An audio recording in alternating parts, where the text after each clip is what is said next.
జిందాబాద్ CITU జిందాబాద్ రద్దు చేయాలి 2019 motor వాహన చట్టాన్ని రద్దు చేయాలి రైతు డ్రైవర్ల మెడ మీద కత్తిలాగా ఉన్న 2019 మోటార్ వాహన చట్టాన్ని జిందాబాద్ జిందాబాద్ సిఐటియు జిందాబాద్ రద్దు చేయాలి 4 లేబర్ కోడ్లు రద్దు చేయాలి కార్మిక వ్యతిరేక లేబర్ కోడ్లను రద్దు చేయాలి 4 లేబర్ కోడ్లను రద్దు చేయాలి జిందాబాద్ జిందాబాద్ సిఐటియు జిందాబాద్ జిందాబాద్ జిందాబాద్ జిందాబాద్ సిఐటియు జిందాబాద్ రద్దు చేయాలి 2019 మోటార్ వాహన చట్టాన్ని రద్దు చేయాలి రైతు డ్రైవర్ల మెడ మీద కత్తిలాగా ఉన్న 2019 మోటార్ వాహన చట్టాన్ని జిందాబాద్ జిందాబాద్ సిఐటియు జిందాబాద్ రద్దు చేయాలి 4 లేబర్ కోడ్లు రద్దు చేయాలి కార్మిక వ్యతిరేక లేబర్ కోడ్లను రద్దు చేయాలి 4 లేబర్ కోడ్లను రద్దు చేయాలి జిందాబాద్ జిందాబాద్ సిఐటియు జిందాబాద్ జిందాబాద్ సంక్షేమ బోర్డు ఏర్పాటు చేయాలని రవాణా రంగ కార్మికుల సమస్యలు పరిష్కరించాలని ఈ నెల 24వ తేదీన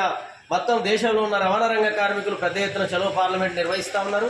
ఈ పార్లమెంటు జయప్రదానికి రవాణా రంగంలో పనిచేస్తున్నటువంటి అన్ని రకాల కార్మికులు సహకరించి జయప్రదం చేయాలని చెప్పి పిలుపునిస్తూ ఉన్నాం.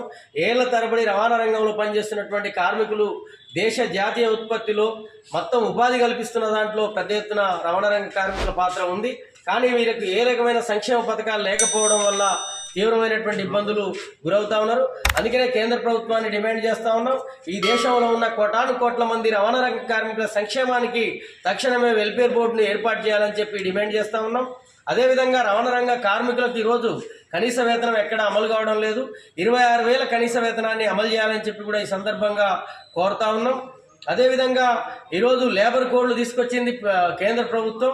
ఈ లేబర్ కోడ్ల వల్ల మొత్తం రవాణా రంగంలోనే కాదు మొత్తం సమస్త కార్మిక వర్గానికి తీవ్రమైనటువంటి దాడి జరుగుతూ ఉన్నది, హక్కులు పోతా ఉన్నాయి.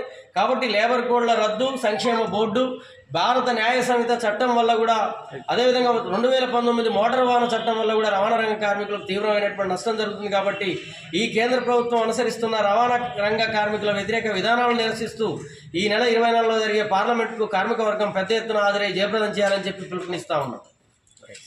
చలో హైదరాబాద్ ఉంది. దాంతోపాటు పార్లమెంట్ ముట్టడి కూడా 24వ తారీఖు నాడు ఉన్నది. కాబట్టి ఈ రవాణా రంగ కార్మికులు పెద్ద ఎత్తున తరలిరావాలని ఈరోజు కేంద్ర ప్రభుత్వం అనుసరిస్తున్న కార్మికుల పట్ల వ్యతిరేక విధానాలు అనుసరిస్తున్నది. ప్రధానంగా ఈరోజు ఊబర్, ఓలర్ అనే విధంగా ప్రైవేట్ యాప్లు తీసుకొచ్చి ఈరోజు ట్యాక్సీలు నడుపుకుంటున్న డ్రైవర్ల మీద పొట్టగొట్టడం జరుగుతుంది. అదేవిధంగా ఈరోజు పెనాల్టీలు ఇవ్వడము, అదేవిధంగా డీజిల్ రేట్లు పెంచడము, అనేక రకంగా ఫైనాన్సుల వాళ్ళ ద్వారా కూడా ఇబ్బందులు పడుతూ అనేక ఇబ్బందులు ఎదుర్కొంటున్న డ్రైవర్లను ఈరోజు రక్షించాలంటే కేంద్ర ప్రభుత్వం చట్టంలో మార్పులు తీసుకురావాలి. ఆ చట్టంలో మార్పు తీసుకురావడానికి ఈరోజు చలో పార్లమెంట్ 24 జరుపుతున్నాం. అదేవిధంగా ఈరోజు డ్రైవర్లు అనేది భారతదేశంలో మొత్తం వ్యాప్తంగా అనేక రకంగా ఉత్పత్తిలో కానీ, ప్రయాణికులను సరఫరా చేయడంలో కానీ, వస్తు ఉత్పత్తి చేయడంలో కానీ డ్రైవర్ల పాత్ర కీలకంగా ఉంది. అలాంటి డ్రైవర్లను ఈరోజు కేంద్ర ప్రభుత్వం పెడచెవిన పెడుతుంది. అందుకని చెప్పి వాళ్ళ సమస్యలు పరిష్కరించాలని చెప్పి మేము ఆందోళన నిర్వహిస్తున్నాం.